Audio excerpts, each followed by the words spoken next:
Chers messieurs, cette fois-ci, Israël n'a rien vu venir. L'Iran vient de taper fort, c'est très fort. La structure cybersécuritaire israélien vient de voler un éclat.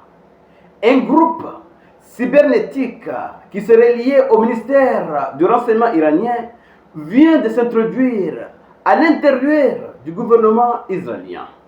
Ils ont réussi à prendre le contrôle du téléphone personnel du chef de cabinet du premier ministre israélien. Donc, ils ont réussi à récupérer tant d'informations, que ce soit personnel ou professionnel. Et ils vont bientôt publier une partie de ces informations. Le coup est dur. Le coup est extrêmement dur. C'est l'invincibilité qui vient d'être brisée. Jusqu'au téléphone personnel et professionnel du chef de cabinet du premier ministre israélien. Donc, vous comprenez ce que ça veut dire, puisque c'est le chef de cabinet qui gère presque tout. Donc, accéder au téléphone personnel ou professionnel, ou les deux en même temps, du chef de cabinet du premier ministre israélien, c'est comme si ils ont réussi à accéder à l'ensemble des membres du gouvernement. Parce que tout ce que le gouvernement fait passe par le chef de cabinet. C'est de cela qu'il s'agit. Bien que le gouvernement israélien a démenti cette information, mais cela ne signifie pas que l'information n'est pas vraie. Oui, puisque c'est la procédure habituelle, on demande toujours. Alors, qu'est-ce qui s'est passé? C'est de cela que nous allons apporter des précisions en profondeur de cette vidéoconférence.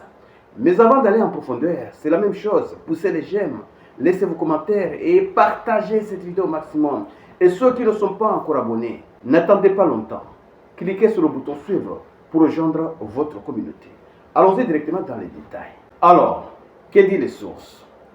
Un groupe de cybernétiques pro-palestiniens, mais selon certaines sources, ce groupe est lié au ministère du renseignement iranien, a déclaré avoir piraté le téléphone portable du chef de cabinet du premier ministre israélien, Benjamin Netanyahu, M. Tazichi Brevenman, et diffusé des vidéos de cérémonies privées financées par des fonds publics.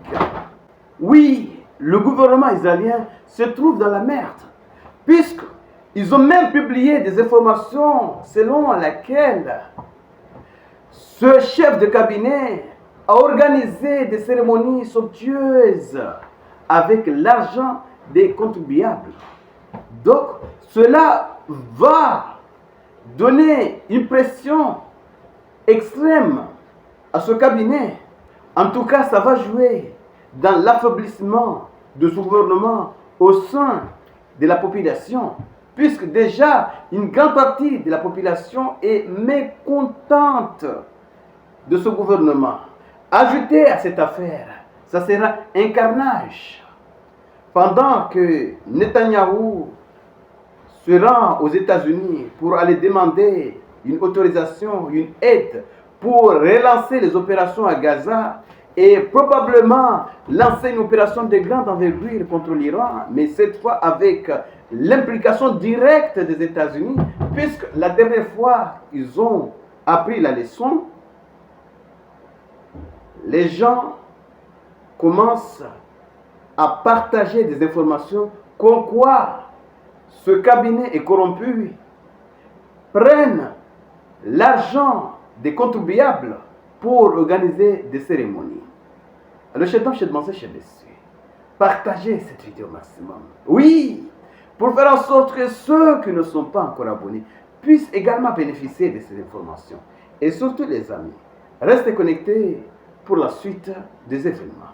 Merci.